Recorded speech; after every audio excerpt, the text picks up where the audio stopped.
Apparently Biscuit Basin exploded in Yellowstone National Park today in Montana. Run, run, run, run, run! Keep going. Run, run, run, run, run, run! Run, run, run, run, run, run!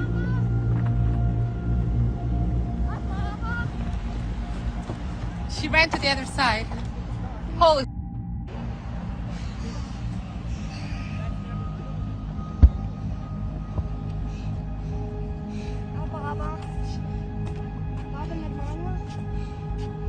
Computer systems in healthcare, banking and airlines are slowly coming back online after a digital outage disrupted networks in many countries.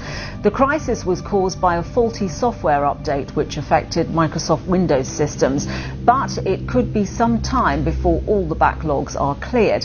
While some airline devices are beginning to return to normal after thousands of flights were cancelled, operators expect some delays and cancellations to persist through the weekend. Many businesses are now dealing with backlogs and missed orders that could take days to resolve.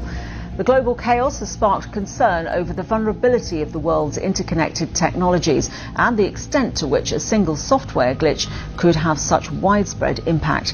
And the UK's National Cyber Security Centre is warning that scammers could attempt to take advantage of the widespread computer problems. There's a Freemason lodge on the moon? That's right, Buzz Aldrin, the second man to step foot on the moon, established Tranquility Lodge number 2000. This is factual information, TikTok moderators. Do not take my TikTok down. I'm learning this on the same day that they come out with the news that there's caves on the moon that astronauts could use as bases. I mean, tell me the Freemasons aren't going to be up there acting weird in caves. The thing that interests me the most is the fact that NASA allowed Buzz Aldrin to bring this flag on the rocket ship. Rocket fuel is very expensive, and every ounce has to be accounted for. So the fact that the federal government allowed Buzz Aldrin to go up with that flag tells me something.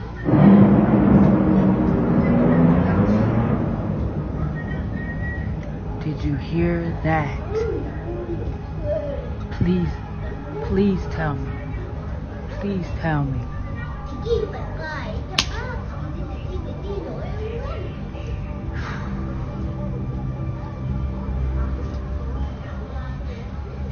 The exercises here are being facilitated by the Michigan National Guard working in conjunction with the Missouri National Guard. The drill scenario here involves an 8.4 magnitude earthquake from the New Madrid seismic fault hitting the St. Louis area. The training is going to focus on a simulated response to structural damage, civilian casualties, and chemical contamination in the vicinity of Busch Stadium during a baseball game. NASA has found this perfectly cut, trillion-ton rectangular iceberg 3 times the size of Manhattan near the east coast of the Antarctic Peninsula. People are saying it's like a glitch in the Matrix. Although it does kind of look like it holds the secret to Atlantis, it's supposedly a completely natural phenomenon called a tabular iceberg and not man-made. Senior support scientist Jeremy Harbeck actually found the iceberg back in 2018, but the internet is just finding out about it now. The largest tabular iceberg in recorded history measures around 4,200 square miles, meaning that if it were a country, it would be the 166th largest in the world. The truth will always come to the surface. Right, here's the plane. And now everyone keeps saying, oh, it's not, it's from the DEA. What's that say there? Eh? King Airs. Right. What's that say there? Sells King's Airs for what? Saudi cloud what? Seeding program. So I ain't making this up, guys. And here we go. We got a new pattern. And this one's going up north this time and doing it again. So come on, guys. Am I making this up? Am I really? I'm going to show you something that interested me, actually. Hold that thought.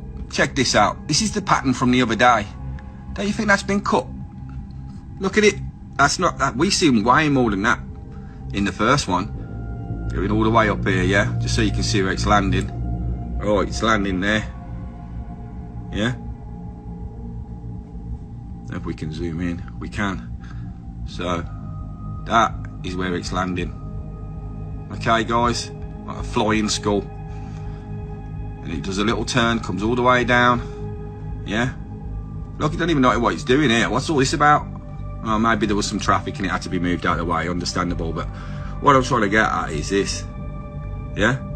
Look at it. There's what, 1, 2, 3, 4, 5, 6, 7, 8, 9 lines. I am convinced that NASA has replaced our sun with their patented sun simulator. Now, I know this sounds wild, but stick with me because I have the evidence to back this up. Now, first of all, you can look up the US patent for the solar simulator on Google. Now, this document goes deep on exactly how the simulator works, and essentially it's placed in front of the sun. Alright, now let me show you a video that I took the other day of the sun, and I want you to notice this reflection right here. Now here's a close-up of what that reflection looks like. It looks pretty familiar, doesn't it? This honeycomb shape. Now obviously this isn't coming from my phone camera, so how is this reflecting off the sun? Now here is what the sun looked like in 2018, and I'm not the only one who remembers the sun being this bright orange color and now it's this white LED light. Here's a reflection up here, certainly not the same reflection that I took with my phone.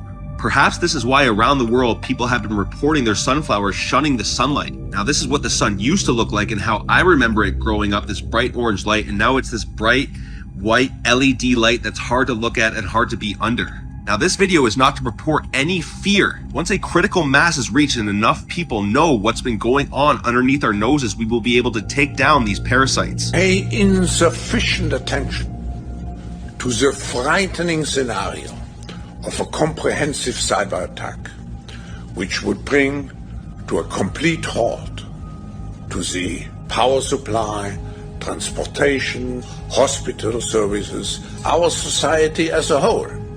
The COVID-19 crisis would be seen in this respect as a small disturbance in comparison to a major cyber attack. To use the COVID-19 crisis as a timely opportunity to reflect on the lessons the cybersecurity community can draw and improve our preparedness for a potential cyber pandemic.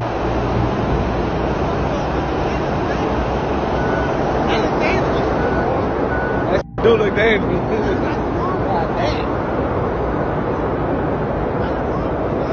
Back up, man. Let's go. My guy. What the hell is that? That's rain. That's steam. Oh. I thought there was one of those.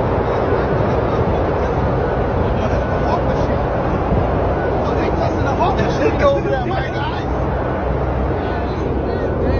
They testing the hawk machine.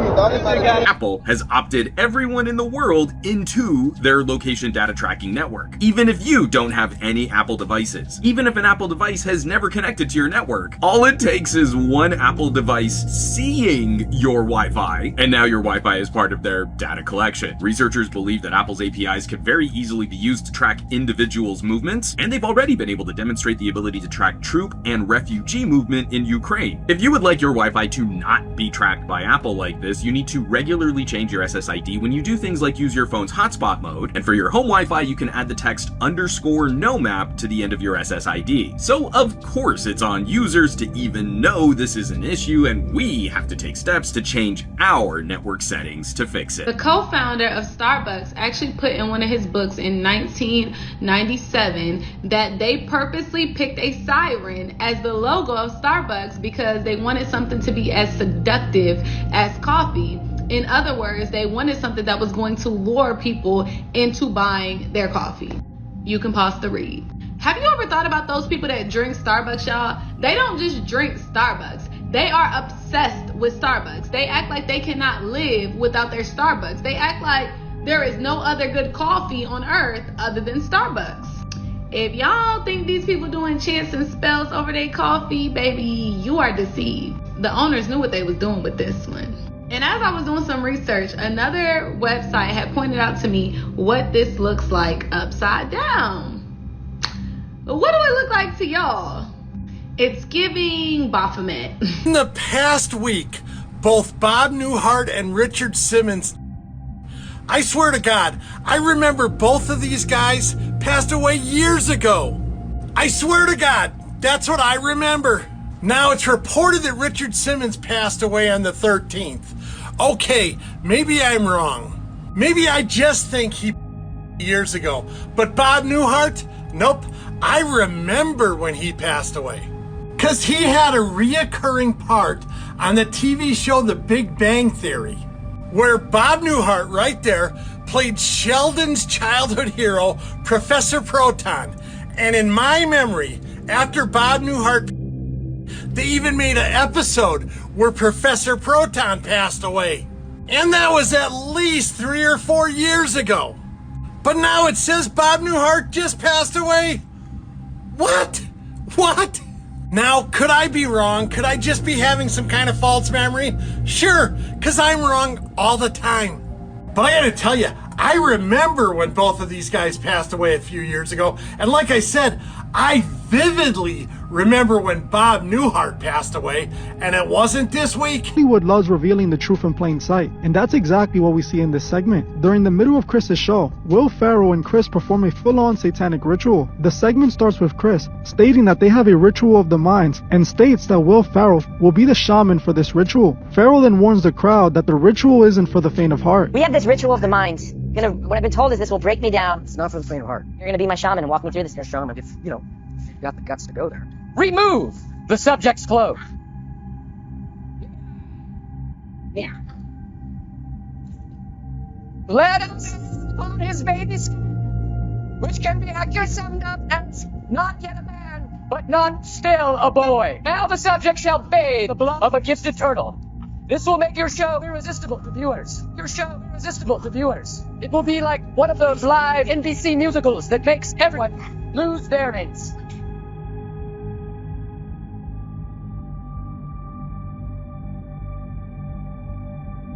True rate.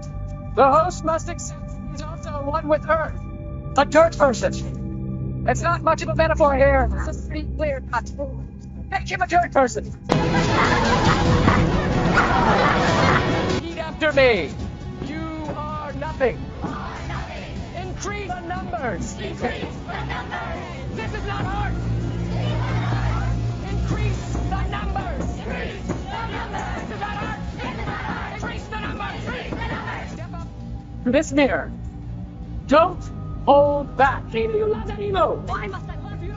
Look into the mirror. I love you. I love you, emo. The Canadian government is once again loudly announcing just how out of touch it is with the world of agriculture, as they are looking to end a policy called farmers' privilege, which allows farmers to save their seeds. So in a lot of places around the world, like the United States and the European Union, there are extremely restrictive laws around the patenting of seeds, and major agronomics companies fiercely protect their genetics. Like, there are many examples of people facing legal consequences for sharing seeds, saving seeds, and more. In Canada, we have something called farmers' privilege, where farmers are allowed to save and use their own seed. Now the government is looking at potentially getting rid of that. Now, there are some subtleties here, but it focuses primarily on hybrid seeds. And the reason why is very simple. Quote, these companies want to have access to plant breeding because it's very lucrative. People need food. They have no choice. And so if you can make food more expensive and corner the market on something like seed, you will. So the Canadian government is looking at amendments to the current rules.